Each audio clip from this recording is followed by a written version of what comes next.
Hi, today I'm going to be showing you how to do netting around a cabochon. It's a very versatile way of setting a stone. Once you get it down, you'll be able to set stones of all different shapes and sizes. However, it's not the world's easiest technique and it might cause you to say a few rude words while you're trying to learn it. But be kind to yourself and I'm sure you'll get it in the end.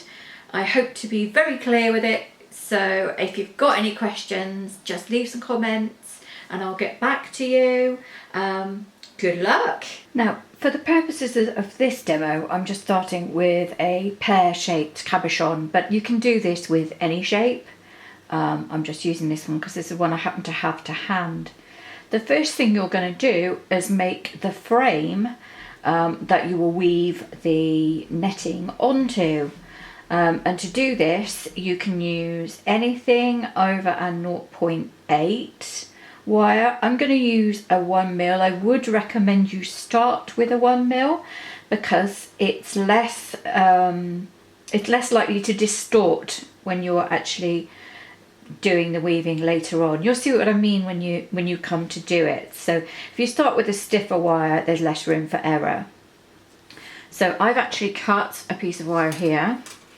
And this is about 30 centimeters in length. It's pretty large, but I mean the amount of wire you'll need will depend on the size of your cab. Obviously, if it's a small cab, you won't need as much wire. So roughly kind of halfway along, we're going to start forming this wire around the cab, just getting a gentle kind of shape there. Now, what you want to do in the end is have it so it sits just actually on the wire, but the wire isn't visible from the top. So you can see I'm bending, and when I get to the top bit, that's why I'm showing you a pear rather than a round. It's slightly easier with a round or oval. Is when you get to this top bit, you see where they're crossing over. I'm just going to make a little dink with my fingernail. And you can see that it's just bending up at the top there. So I want to check that the wire hasn't repositioned itself at the bottom. And then I'm going to come around here like so, checking that I'm not distorting the rest of the wire. This is another reason for using a 1mm over a 0.8. So when it gets here, I'm just going to bend it again and bend it out. And I've got to check in a second, because this is far too much for a bale anyway, but I'm going to check in a second that it's not too baggy. It looks like it might be, and also I'm not quite happy with this curve here. See, it's just coming out of focus. There we go. I'm just going to turn that around, and what I'm going to do is with my thumbnail make that curve perfect, because I am a perfectionist, but when you do it, if you have everything right to start with, it's less likely to go wrong. I'm going to place again the bead on top of that and see if you can see it from the top. And you can see there's it's slightly too big here. That's not an issue. I'll just put the bead down. What I would do is a couple of millimeters into there. I'm just going to bend up a little bit further, and hopefully that'll be enough. So you just keep kind of adjusting until you get it right. And here we go. I think that once that's woven together, we're looking pretty good. We're nearly there. I don't want to make it too small. It's a bit of a fine line. Can you see? I don't really want to let go too much, but yeah, you can't see that wire from the top anymore. I don't know. I'm going to make a tiny little bit of adjustment on this side as well. This is useful stuff for you to see as well, because it's not like everybody gets it perfect every time. You have to adjust things until they work. Try and pick a stone. I just saw me grappling with that one. Try and pick a stone when you're first doing this that isn't too slippy. Some of the dyed agates, some of the onyxes and stuff can be quite slippy when you're doing it. So I'd pick a stone that isn't too slippy. This is pretty much perfect now. Also, when you're learning, I'd pick a stone that isn't too deep. This one has got quite a shallow rise, if you can see. So I'm not gonna have to do too many layers before it becomes secured. It should just be the second layer, and that's what you want. Now you're going to put your stone to the side for now, because you have just formed the frame, and now we don't actually have the stone in play until we've done one layer. So I'm putting the stone to one side, and I have pulled off enough wire, 0.4 gauge wire, to make a bail. We're not going to make the whole bail to start with, because sometimes things go wrong, and if they go wrong, you don't want to waste all this weaving. So what we're going to do is just attach to one side of the two wires at the point where they're going to join, where you're joining the frame together. We're going to attach that 0.4, make sure you've left enough of a tail so you can hold it, and you're going to go around 3 times like so. I'm just pushing it up each time. I don't know if you can hear Charlie, he's saying hello to you again. He's my parakeet. He does like to get involved. So I've just attached it 3 times to one side. I'm going to take the wire up because it's on the inside underneath. I'm going to take it over the wire opposite, and I want to make sure I pull it really firmly so they're almost together. So I'm pulling it really firmly. I don't want them overlapping, but I do want them together, so I can pull these apart because that was just squidge it. And I want this join to be right at the place where your wire kinks. So you just want it to be as far down as possible you can get it, and you don't want to distort that frame while you're doing it. So you can see the benefits of using a 1mm. Now I'm taking the wire all the way around that opposite. I'm going to bring it under, push it all the way up, and I'm going to take it all the way around the first wire. So you're doing that hourglass motion, but that's as far as we're going for now, because you just want to make sure it's secure. That is it. If you feel a bit happier doing a little bit more weaving, I mean, I tend to weave the whole bale now, but I've got this technique, so I'm not overly worried about wasting time anymore. However, while you're practicing, it can be easiest just to do this. Okay, now I have the little tail here that I'm going to want to get rid of. So, and I'm going to get rid of it at the top because we're going to have a stone sitting on there, so it's not going to spike should you not manage to squidge it properly. But I would always say take the time to give it a good squidge. So just getting the little pliers in there, taking my needle nose pliers and giving that a good squidge down. So now you're going to have a wire kind of flopping around, and that's okay. That we're going to leave this wire alone now because that's for the bail. I'm going to turn the frame. You're going to attach your second piece of wire. Now this, I recommend you start with at least 60 centimeters. It depends on the size of your cap, but you want to start with at least 60 centimeters of this weaving wire. And the reason for that being, it's difficult to add it into this technique. You can when you get more experience, but you'd really rather not because the finish isn't going to be as good. So you can see that I'm pushing the wire down through the frame, and I have at least 1 inch at the bottom. I'm now going to hold it really steady, wrap it around 3 times. Try not to attach it to the other loose wire that'll be dangling around. So you can see I'm just pulling that really firmly. Again, we're going to go 3 times. And I'm trying not to run my hands through the wire, because if you run your hands along that all the time, what you're going to do is you are going to work hard on it. And if you work hard on it, this whole technique is much harder. So the first thing to note is that my wire is starting on the inside of the frame. Really important for this technique. It's not the Viking net, it is the netting technique. So the wire has to be inside, and you're always going to be looping that wire out and over this frame. Okay, so you're going to find the end of the wire. I nearly picked up the end of my bail wire, which wouldn't have been very good with it. So I'm now going to push the wire again. You can see it's coming out over that frame. So I'm going to come back up through the loop like so and bring the end of the wire in front of this one. So your end of the wire is coming, this is so hard to show you, your end of your wire is coming in front of this wire here, up through the frame, so you're looping over and out, and I'm just going to pull that. But what you want to, you can see the loops beginning to form. You do not want to make them too tight, and you certainly don't want to make them too small, or you'll be doing it forever. It doesn't really matter how big. You can go really quite big on this if you choose.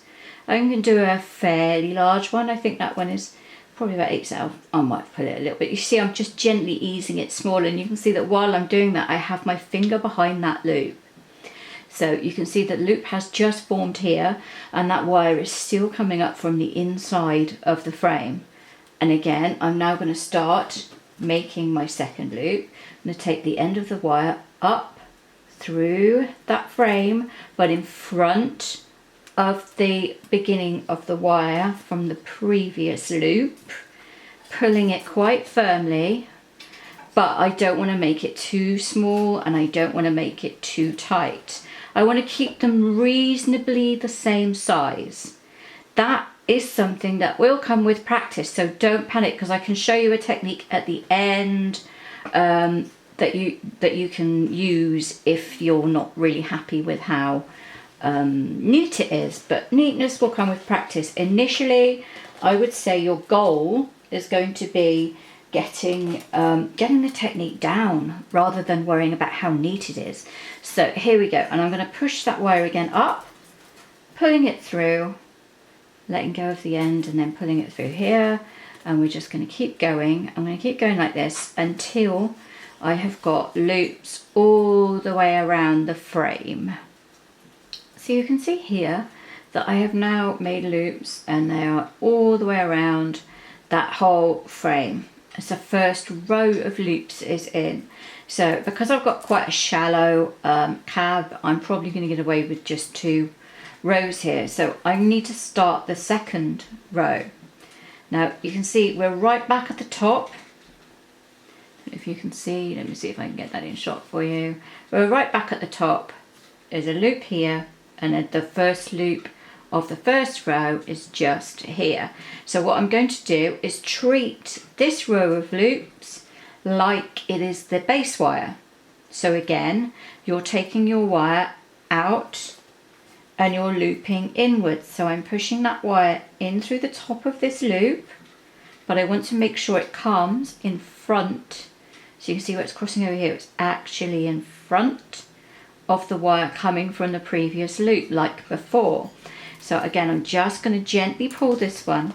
Now I really don't want to pull it any firmer than this, really, really loose right now, because we're going to start adding that cabochon in. So what I'm going to do first is gently ease these down outwards. That's why you don't want it too firm at this point, because you won't be able to move those. And I'm going to slide the cabochon in, and you want to make sure it's not sitting on top of any of the loops. It's got to be so that now when you're holding it in place with your thumb, you can just push those loops up around the edge, but they will, as you start doing the second row, that will naturally happen anyway. So I'm going to use my thumb and my fingers to hold it in place. Now at this point, if you have used a 0.8 wire, it's easy for the base to start shifting. It's also natural, as we're holding it so firmly, for it to shift to one side. So do keep checking as you're going around that you're repositioning your stone. So I'm making sure I'm pulling this wire that's from the previous loop really quite firmly. I've just dropped the end, so I'm going to take the end, push it up through the next loop. I'm not pushing it up across the joins, because that's how you do the Viking knit. This is the netting, so we're going up through the middle, the center of the loop, and I'm beginning to pull it quite firmly, and then shifting, because I've pulled it firmly, I'm shifting that stone back so it's sat right on that base where I want it to. You are being quite firm at this point, so do be careful not to snap your wire. And again, up through the next loop, through the middle, take that end in front of the wire and pull it firmly. I'm going to carry on, and you can see that what it's actually doing here is beginning to pull it up, but it's also pulling it over that, let's say it's focusing on that, over that loop here, over the ridge. So it's already beginning to hold that stone in place, and that will continue as you go around. So we're going up the next loop, pulling it in front. I know I talk a lot, but I think sometimes when you're talking about what you're doing, it helps people to realize I'm just going to carefully tilt it again, turning it around so I can see where I'm going, but I'll flip it and make sure that that stone is still central on the base. Just going to flip that back, turn it, and again picking up the wire. I think you probably get a better look at what I'm doing here, I'm picking up this wire and I'm hooking it. I've made a little hook at the end, can you see that? And I'm hooking it through the middle of that loop. And it's going to come up, and it's still in front of the wire from the previous loop. It's going to come up and I'm just going to pull it. I think I've got quite a London accent today. It's going somewhere between London and Australia, no idea why. Pulling it quite firmly, as you can see, because I'm adding quite a bit of pressure there. But I don't want to, again, don't want to snap this wire. So I'm just going to turn it again, and we're going to do the next loop. Now, I'm sorry if you know this technique, but it's important for people when they're learning it that you talk through it quite carefully. So we're going to go and we're going to gently pull again through the top of that loop, and I'm going to keep going now all the way around until I finish. I continued going all the way around through the middle of the loops like before, and we're back up to pretty much the beginning where you can see there's just one loop on that bottom row. So we're going to do this last loop. We'll push it up through the middle, and it's quite useful, like you said, to make the little hook bit at the end like that. Push it up through the middle. I want to try and grab that hook. You can see sometimes it does this. You want to try and grab that hook with your fingernail or your pliers if it's popped out, and you want to push it or pull it in front of this wire. There you go, like so. And the wire underneath here has just started to twist. So rather than pull it, what you do is you just quickly give that a little turn, and then you've got a normal loop there. It's not going to kink. So we're right back at the beginning. Oh, I might go just one more for a little bit of evenness. What you can do, if you like at this point, is slide a little bead on for decoration. I quite often do that. The reason behind this is that in the moment we're going to tuck the end behind. So if you have a little bead, it can, see if I can find one of the right size. What it can do is just hide that. Look, do excuse my arm while I'm fishing for a bead. I have a little pot here with lots of different size beads in, but I dropped it, so now they're all in the wrong bit. Okay, so I have here a tiny little bare copper bead. At the moment I'm using bare copper wire, and the reason is that I might actually choose to oxidise this piece afterwards, just to tone that copper down and bring that stone forward. There you go, slightly Australian again, don't know why. Going to slide the bead on, there we are, there we have it. Finish the next little loop. You don't have to do that, it is completely optional. It could be construed as me showing off. You can see that wire is trying to come behind this one. That's not where I want it. So what I'm going to do is just pull it to the fore. Here we go. Pull it really firmly. Whoop. So it's sitting nicely right close. That's my northern upbringing. You wouldn't tell it from my voice, but I grew up in Yorkshire. So there we go. You can see the last little loop is done. Nice little decorative bead on there. You can put beads all the way around if you choose. Some people do. Some people really like that. So now what I'm going to do is feed that wire behind all of these wires, and you can see it's actually going down underneath the frame. If I turn it, you can see where the wire's coming up. Here it's coming up here, and I'm just going to gently pull it. I'm going to do it from the top because I want to see that it's going in the right place. Yeah, it is. But I'm super careful. When you've just done this, you don't really want to wreck it by the last stage when you've got everything nice and firm. So just going to pull that really nice and tight and underneath.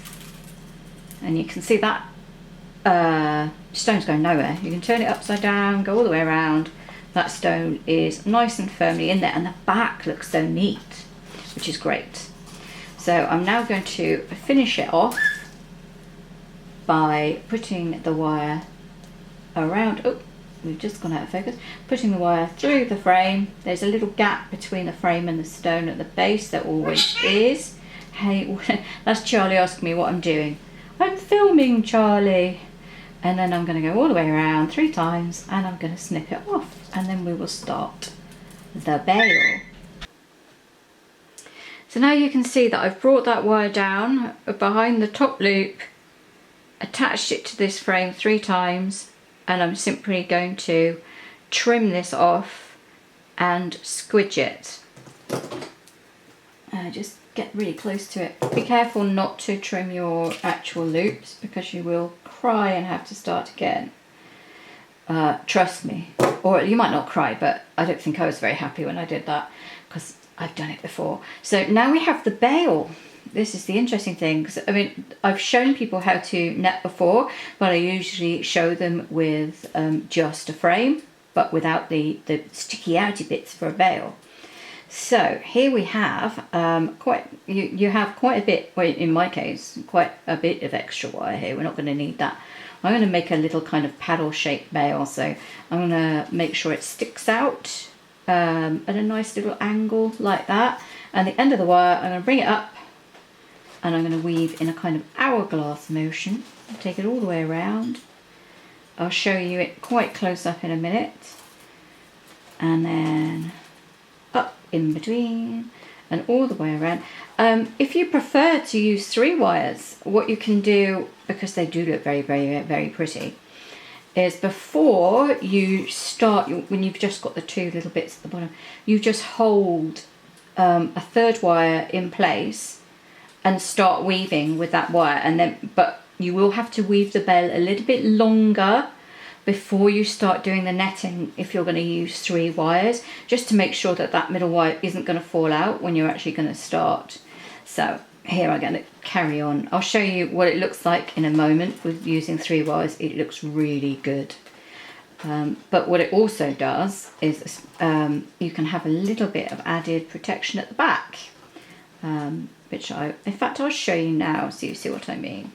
So I'm just going to put this quickly to one side, and here is the bail woven with 3 wires rather than the 2, and it's still going under, over, under, so you're just going like a basket weave all the way across, and then at the back you just make a little loop. So that's the end of the 3rd wire in between the 2, just there, but it just gives you a little bit of added security with that lovely pear shape. Not that you need it, but it's just, some people prefer that. So I think quite clearly you can see here on the black version the loops and how it all works out, but I'll put photographs up of this at the end anyway. So anyway, I'll get back to weaving the bail. Let's get this back in shot. There we go. And then go under and over. In fact, I'm going to do it to about here. So if I just pause this for a moment, do it to about here, and then we'll carry on from there. So you can see quite clearly that I've woven for about 1 centimetre, allowing the wires to kind of spread apart a little bit, and I've used that kind of hourglass motion under and over all the way around once to anchor, and then under and over the other way. It gives a really nice decorative finish. So this is about halfway through your bail. So now you're going to want to just, my parrot's chirping again, you're going to want to just kind of bend your wires in again to make the other half of the bail, although I'm going to might have it a little bit longer at the back, and I'm just going to make a little dink. Bless you, Charlie, chirping away. Little dinks with my fingers, like so. I'm going to get him out one day for you to see. I mean, he's normally out pretty much all the time, so he likes to shout when I'm doing stuff. Yes, I know, Charlie. So there you go, and as you can see, this is the actual shape of your bail. Most of this is waste wire, but it's nice to have something to hang on to. So now you're just going to carry on weaving as the wires get closer together. Charlie the monkey. So here we go. I'm just going to weave this, and then I'll show you how it looks when I've got down that little bit. So you're just carrying on with the same weave as you were using before. So there we have the finished bail, the finished weave. You have almost, it's not a teardrop, is it? It's a diamond. That's the word I was looking for. So you have almost a diamond shape. Look, don't worry if you've managed to distort this while you were weaving it. It's really not an issue, because in a minute you are going to bend that over and you won't be able to tell. That's the beautiful thing about this. So here we go. What we're going to do now is at the middle bit, you're just going to put your finger or your thumb in there or a mandrel, and you're just bending it over. And because you've got these two long wires, spread them apart, and you're going to bring those around, just bending it. I know it's quite nerve-wracking, I think, when you've spent time weaving to then bend it. But look what happens. Can you see what happens at the top with this little almost herringbone weave? You have this dip, and it's just really, really pretty. I love that. It's just a little bit of added texture. So you can see we've now pulled the wires either side. So, and if I turn it, you've got the hole for the bail. Now it's up to you what you do at this point. Some people want to take that wire all the way around to secure it. What I tend to do is with the end of this weaving wire is weave it to the frame, and then I might have one of these at the front, but I'm going to trim it off a little bit because I'm going to make a little kind of loop. So I trim that, pings off, and the other one is going to go behind, and then I'll make a little loop at the back with that one. So what I'm going to do, I'm going to do it now. I'm just going to attach, you see this is, there's another bit of wire I used earlier, just attaching itself to the end there. So what I want to do is nip this really close so that those two pretty much join, and there you go. They're really, really close, and the wire from where you've finished weaving is actually at the back. So you're going to take it through the middle. So can you see there's like a hole in the middle there? You're going to take it through the middle like that, pull it really, really firm, like so, and then turn, and then I'm just going to do that one more time, really to anchor those two together. I thought my frame had distorted then because I could see this one, but that's the wire from the bail. Oh, give myself a panic, because it shouldn't distort at this point, but you never know. I'm just going to pull that really firmly. At that point I often add a bead there, but as I'm going to show you to finish with a coil here, I won't bother. So I'm just going to turn this round like so. You can see where I've ended it. See, I had too much weaving wire for my bail. Story of my life. I much rather have too much though than too little, because when you add it in you can really tell. And for me, finish is everything. Absolutely everything. Yeah, Charlie agrees. He's like, yeah, finish is everything. So I'm going to cut about it down to about 1 inch, like so. Covered with wire, And I get my round nose pliers. I am. Where have I put them? Ah, they're over there. I'm going to get my round nose pliers. Woo! Woo! What happened there? There we go. Get my round nose pliers. You can see where Charlie gets it from. And I'm just going to start making a little loop. So I'm going to put them in and turn it around. This isn't easy when I'm trying to demo it to the camera. So I want to make it, I'm going to hold it really firmly, make a little loop at the end, and just have that sat at the back.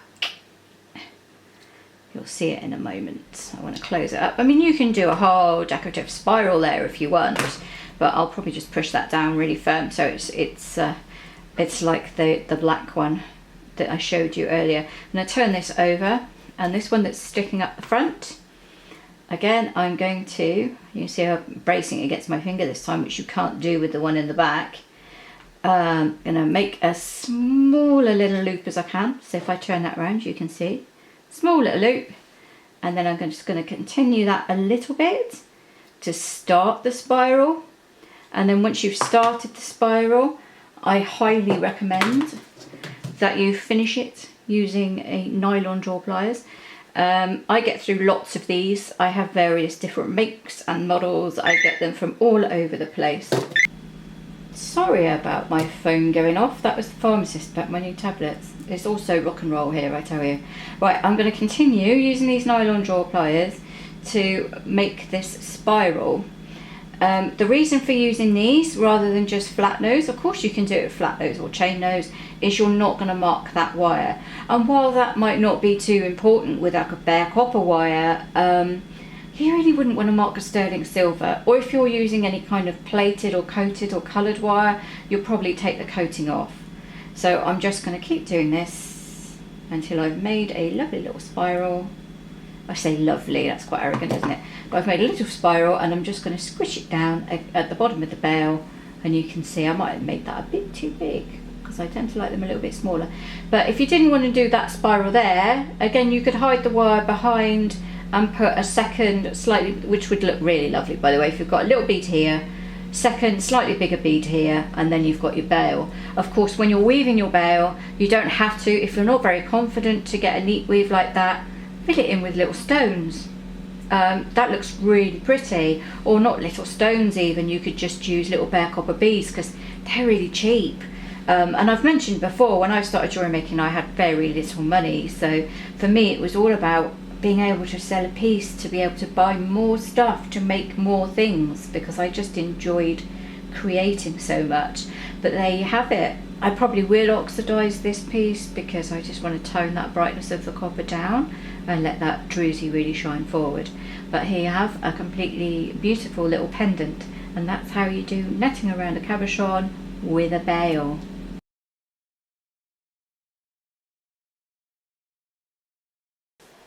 I did mention that I was going to show you a technique to use if you were perhaps not happy with how even your loops are. I mean, most of the time you're going to get them pretty good. Occasionally it might turn out not quite how you like.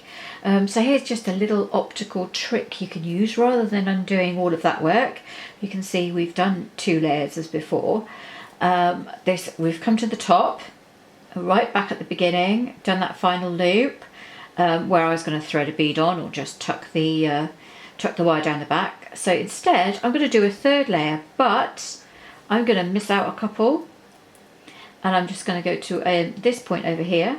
I'm going to loop underneath like before, forming the loops exactly the same way, and then I'm going to do a 2nd one, I think about here, like so, like this, and then I'm going to go to the middle at the bottom once I've got that one quite firm, like this. I'll just turn that around. I'm going to go to the middle at the bottom and pull this up like so, and now I'm going to see where I got to on this side and do one here, put the loop in the same place. So basically what's going to happen is people's eyes are going to be drawn to this top overlay and not anything you've done underneath it. So it's just a little way of just sort of drawing the eye away from perhaps an uneven weave underneath. And then I'm just going to get the little hooky bits there, get it through here as before, slide it up to where I need it, so I know it's got to be opposite that one there. And you can see how I use my thumb when I'm pulling a loop. I'll use my thumb to like grab it. What that does is it stops you pulling too much wire through. And then I'm going to go back to the starting point here. And I am actually going to loop right underneath that starting point. And pull it through like so. And then you can see actually what all you're looking at the top is this decorative weave, and you don't notice whether perhaps the things underneath are not very even. So as long as you get this little pretty pattern on the top even, nobody's going to spot anything else. So that's a little technique if you're kind of worried about neatness. And even the best of us sometimes don't get it as neat as we'd like. So I hope you enjoyed that little extra tip.